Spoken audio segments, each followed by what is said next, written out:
Populace country है, पहले number पे इंडिया है पॉपुलेशन वाइज, तो चाइना की भी पॉपुलेशन बहुत ज़्यादा है और उनकी भी इलेक्ट्रिसिटी नीड्स जाहिर बात है उस हिसाब से ज़्यादा है। और चाइना डेवलपिंग मोड में है, डेवलप कंट्री है एक तरह से, तो जाहिर बात है उसको भी इन सब चीज़ों की बड़ी ज़रूरत है। तो प्रेसिडेंट शी जिनपिंग ने एक फिलॉसफी निकाली है कि जितने भी हमारे इलाकों को, जो हमारे वेस्टर्न जो इलाके हैं हमारे, उनको जो है वो इलेक्ट्रिसिटी जो है वो वाले इलाके से मिलेगी जो भी इतना डेवलप नहीं है, लेकिन जाहिर बात है वो भी विद द टाइम डेवलप हो जाएगा। तो दैट्स द रीज़न चाइना कोशिश कर रहा है कि वो बहुत सारे हाइड्रो पावर बड़े बड़े डैम्स बनाए इन इलाकों में, ताकि चाइना की पानी की नीड्स पूरी हो और पानी डाइवर्ट होकर चाइनीज साइड पर जाए, जिस वजह से इंडिया और बांग्लादेश इतने इस टाइम कंसर्न्स का इजहार कर रहे हैं। अब मैं आपको एक बड़ी इंपॉर्टेंट बात बताऊँ कि क्या वजह है चाइना ये हाइड्रो पावर डैम बना रहा है। हालांकि इससे पहले तो चाइना ने इतने बड़े डैम बनाए हैं, लेकिन इतना बड़ा डैम नहीं बनाया, क्योंकि ये प्रोजेक्ट है बहुत बड़ा।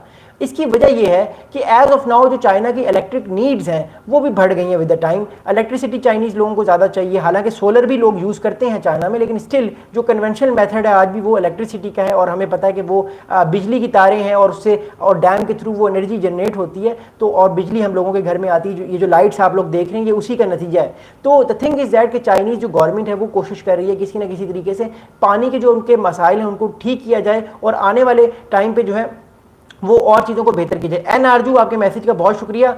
आप कह रहे हैं 80% फ्रॉम रानचूल। आप प्लीज़ अपना मैसेज पूरा कीजिए। आई थिंक आपने पूरी बात नहीं की, दोबारा मैसेज कीजिएगा। ओके, तो बात यह है कि चाइना की जो पानी की नीड्स हैं उसको पानी की नीड्स को पूरा करना है। उसकी आबादी बहुत बड़ी आबादी है और उस आबादी के लिए आसानी पैदा करनी है चाइना ने, तभी वो ये इतने बड़े डैम्स बना रहा है ताकि आने वाले वक्त में उसको पानी का मसला ना हो। अभी भी चाइना को इतना पानी का मसला नहीं है, लेकिन जाहिर बात है वो फ्यूचर की बात कर रहा है, 2030-35 की बात कर रहा है, जब उसकी आबादी और बढ़ेगी, जाहिर बात है उनकी नीड्स भी और बढ़ेंगी। तो इस वजह से चाइना चाह रहा है कि पानी का उसका मसला जो है वो हल रहे और पानी का उसको प्रॉब्लम ना हो। दैट्स वाई अगला बड़ा इंपॉर्टेंट इशू ये है कि चाइना चाह रहा है कि वो अपनी क्लीन एनर्जी पर फोकस करे। जो कोल से वो एनर्जी ले रहा है, जो कोयले से वो अपनी इलेक्ट्रिसिटी बना रहा है, उस इलेक्ट्रिसिटी को भी कम करे। क्योंकि देखिए, जब चाइना कोयले से इलेक्ट्रिसिटी बनाता है तो वो कोयले की जो कार्बन होती है वो हवा में जाती है, उससे चाइना दुनिया का नंबर 1 कार्बन एमिटर बन गया है, जिससे ग्लोबल वार्मिंग भी हो रही है। जो ग्लोबल वार्मिंग हम फील कर रहे हैं इस टाइम, उसमें चाइना नंबर 1 पे है, अमेरिका दूसरे नंबर पे है। तो चाइना बेसिकली फोकस कर रहा है किसी तरह क्लीन तरीके से इलेक्ट्रिसिटी बनाए, कोयले पे अपना इन्हिसार कम करे, कोल से इन्हिसार कम करके वो फोकस करे कि आने वाले जो है वो टाइम में वो कोशिश करे कि वो पानी से इलेक्ट्रिसिटी बनाए, जिससे जो ग्लोबल वार्मिंग है वो दुनिया में ना हो। क्योंकि देखिए ग्लोबल वार्मिंग हो रही है, हमने कभी भी इतने बड़े फ्लड्स नहीं देखे थे। एटमॉस्फेयर बड़ी जल्दी से चेंज हो रहा है। पहले सिर्फ बारिश होती थी, अब बारिश के साथ ओले भी पड़ते हैं। इट शोज़ के ग्लोबल वार्मिंग कितनी जल्दी से चेंज हो रही है। फिर ग्लेशियर्स बड़ी जल्दी पिघल रहे हैं। पहले ग्लेशियर्स आराम से पिघलते थे, टाइम लेते थे। अब जो ही गर्मियाँ आती हैं, हमने नोट किया कि अर्बन सिटीज़ में एकदम से सैलाब आना शुरू हो जाते हैं। उसकी वजह यह कि एकदम से जब ग्लेशियर पिघलता है तो पानी का प्रेशर एकदम से इतना तेज़ आता है कि जिस प्रेशर को डैम्स भी नहीं रोक पाते। क्योंकि देखिए डैम की भी एक लिमिट होती है, एक लिमिट के बाद डैम के अंदर से भी पानी ओवरफ्लो होना शुरू हो जाता है। तो दैट्स रीजन व्हाई चाइना अब कोशिश करे कि ज्यादा से ज्यादा डैम बनाए, और ये बड़ा इंपॉर्टेंट है। एनर्जी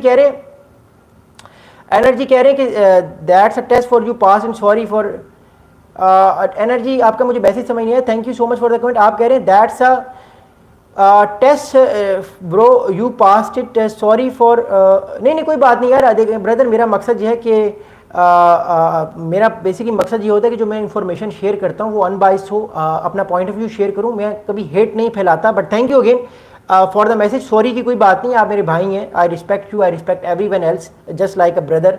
तो मेरा मैसेज जो होता है वो आप लोगों से पॉजिटिव ही रहता है, और मैं कभी किसी की अब्यूज़ को या किसी नेगेटिव चीज़ को नेगेटिव नहीं लेता। मैं उसको माफ़ करता हूँ, क्योंकि I think forgiveness is a best thing. कि आपने अगर किसी को अपना मैसेज देना है तो आप उसको ऐसे तरीके से दें कि उसको उस चीज़ का समझ आए। बिकॉज हम यहाँ पे एजुकेटेड लोग बैठे हैं, ऑब्वियसली आप भी एजुकेटेड हैं, मैं भी एजुकेटेड हूँ। हमारा मकसद एक दूसरे के साथ लड़ाई तो नहीं करना, इन्फॉर्मेशन शेयर करना है। But it's okay, no issue. आप मेरे, you are my brother and I respect you. Thank you again. Okay, so अगली जो चीज़ है वो ये है कि चाइना जो है वो कोयले से इलेक्ट्रिसिटी का जो इन्हिसार है वो ख़त्म करके प्रॉपर पानी पे और क्लीन एनर्जी पर लेकर आना चाहता है, ताकि ग्लोबल वार्मिंग ना हो। दैट्स वाई चाइना इतने बड़े बड़े डैम्स बना रहा है। ये भी इसका इशू है। अगला बड़ा इंपॉर्टेंट इशू है कि वो है स्ट्रेटेजिक और मिलिट्री। देखिए बात ये है कि अरुणाचल प्रदेश पे और चाइना वाली साइड पे, तिब्बत वाली साइड पे हमें पता है कि जो इस टाइम इंडियन और चाइनीज़ फौजी टो टू टो बैठे हुए हैं। खासतौर पे जो 2017 में डोखला में इंसिडेंट हुआ और 2019-20 में जो है वो गलवान वैली वाला इंसिडेंट हुआ, तब से इंडिया और चाइना की फौजें आमने सामने बैठी हुई हैं और दोनों फौजों ने अपने अपने बिल्डअप किए हुए हैं। तो चाइना ये डैम्स इसलिए भी बना रहा है ताकि आने वाले वक्त में अगर मिसाल के तौर पर इंडिया कोई अटैक करने की कोशिश करे या कोई ऑफेंस करने की कोशिश करे तो चाइना जो है वो एकदम से वाटर जो है इंडिया का रोक ले, या अगर वाटर फ्लो हो रहा हो तो वो इंडिया में एकदम से फ्लड भेज दे ताकि इंडिया को मैसेज जाए कि आपने आगे अपनी फौजें नहीं भेजनी। तो चाइना इसको एज ए पॉलिटिकल या मिलिटरीली लेवरेज के तौर पे भी इसको यूज कर सकता है, जो कि शायद चाइना के लिए आने वाले वक्त में बेटर हो, और इंडियंस इसको इस तरीके से देख रहे हैं। और लेट्स सी कि आने वाले वक्त में क्या होता है, but it's also very important concerning point. NRJ भाई कह रहे हैं कि 20% water is coming from China and 80% coming from, hope you will correct yourself. NRJ बात यह है कि बेशक अगर 80% वाटर जो है, फर्स्ट ऑफ ऑल अगर अरुणाचल प्रदेश से आ रहा है तो वो पानी भी पीछे से जो है वो चाइना से ही आ रहा है ना।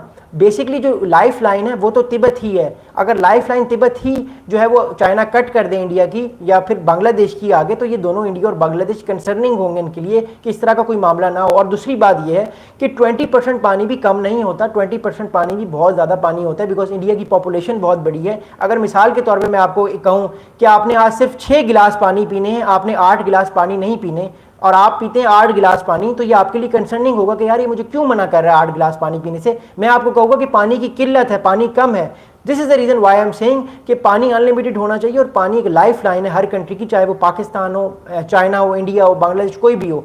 This is the reason why I am telling you that कि पानी की कमी जो होती है वो हमेशा जो है वो एक तरफ से स्केर्सिटी फील करती है, एक डेंजर लोगों में, जिससे आने वाले जो है वो वक्त में आप ये कह सकते हैं लोग फिर ट्रैवल करते हैं अर्बन सिटीज़ में जो कि डेवलप्ड है, लाइक दिल्ली हो गया, कोलकाता हो गया या मुंबई हो गया। तो फिर जाहिर बात है जब ये लोग ट्रैवल करेंगे एकदम वाटर की ना होने की वजह से मुंबई इन जगहों पे, तो जाहिर बात है पानी के लेवल इन कंट्री इन इलाकों में पहले ही कम है और कम हो जाएंगे।